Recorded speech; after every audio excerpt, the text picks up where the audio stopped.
আপনি কি জানেন আল্লাহর রসূল সাল্লাল্লাহু আলাইহি ওয়াসাল্লামের জীবনের সবচেয়ে কঠিন দিনটি কোনটি ছিল? বদরের যুদ্ধ নয়, উহুদও নয়।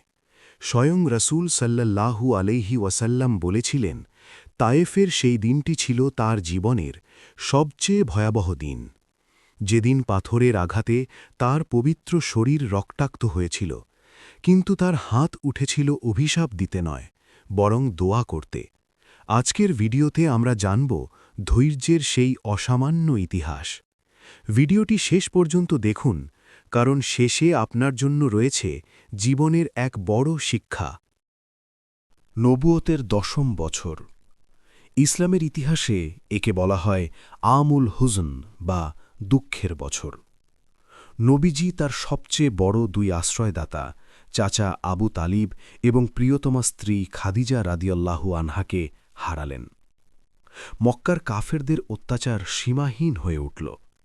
এই কঠিন সময়ে একটু আশ্রয়ের আশায় তিনি পাড়ি জমালেন তায়েফে। সাথে ছিলেন তার পালিত পুত্র জায়েদ বিন হারিসা রাদিয়াল্লাহু আনহু। নবীজি তায়েফের নেতাদের কাছে ইসলামের দাওয়াত দিলেন, কিন্তু তারা কেবল প্রত্যাখ্যানই করল না, বরং অত্যন্ত অপমানজনক ভাষায় কথা বলল। নবীজি ১০ দিন সেখানে অবস্থান করে মানুষকে বোঝানোর চেষ্টা করলেন, কিন্তু কেউ তার কথা শুনল না। উল্টো তারা নির্দেশ দিল, মোহাম্মদকে পাথর মেরে শহর থেকে বের করে দাও। শুরু হল ইতিহাসের সেই কলঙ্কিত অধ্যায়।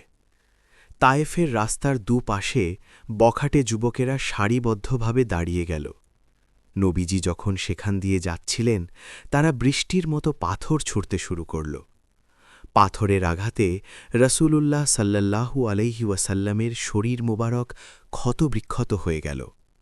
তার জুতো মোবারক রক্তে ভিজে পায়ের সাথে আটকে গিয়েছিল। তিনি যখনই ব্যথায় বসে পড়তেন, নির্দয় কাফেররা তাকে টেনে তুলত এবং পুনরায় পাথর মারত। জায়েদ রাদিয়াল্লাহু নিজের শরীর দিয়ে নবীজিকে আগলে রাখছিলেন। তার মাথাও ফেটে চৌচির হয়ে গিয়েছিল। শহর থেকে দূরে একটি বাগানে নবীজি আশ্রয় নিলেন। তার অবস্থা দেখে আল্লাহর হুকুমে জিব্রাইল আলাইহিসসালাম আকাশ থেকে নেমে এলেন। সাথে ছিলেন পাহাড়ের ফেরেশতা। ফেরেশতা বললেন, হে আল্লাহর রসূল, আপনি অনুমতি দিলে আমি এই দুই পাহাড়কে এক করে পুরো তায়েফবাসীকে পিষে দেব। কিন্তু শুনুন দয়ার নবীর উত্তর। তিনি বললেন, না, আমি আশা করি আল্লাহ তাদের বংশধরদের থেকে এমন মানুষ বের করবেন যারা একমাত্র আল্লাহর ইবাদাত করবে। সুবহানাল্লাহ। ভিডিওর শুরুতেই আমি বলেছিলাম, এই ঘটনা থেকে আমাদের জন্য একটি বড় শিক্ষা রয়েছে। সে শিক্ষাটি হল ক্ষমা ও ধৈর্য। আমাদের জীবনে যখন কেউ অন্যায় করে বা আমাদের আঘাত দেয়, আমরা দ্রুত প্রতিশোধ নিতে চাই।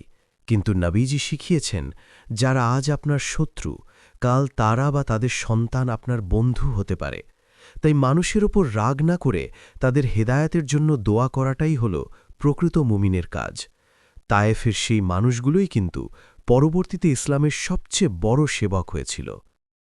বন্ধুরা, যদি নবীজির এই ধৈর্যের কাহিনী আপনার হৃদয় ছুঁয়ে থাকে, তবে কমেন্টে অন্তত একবার সাল্লাল্লাহু আলাইহি ওয়াসাল্লাম লিখুন। ভিডিওটি ভালো লাগলে লাইক দিন এবং আপনার বন্ধুদের সাথে শেয়ার করে এই মহান শিক্ষা ছড়িয়ে দিন। এমন আরও ভিডিও পেতে আমাদের চ্যানেলটি সাবস্ক্রাইব করে সাথেই থাকুন। জাযাকাল্লাহু খায়রান।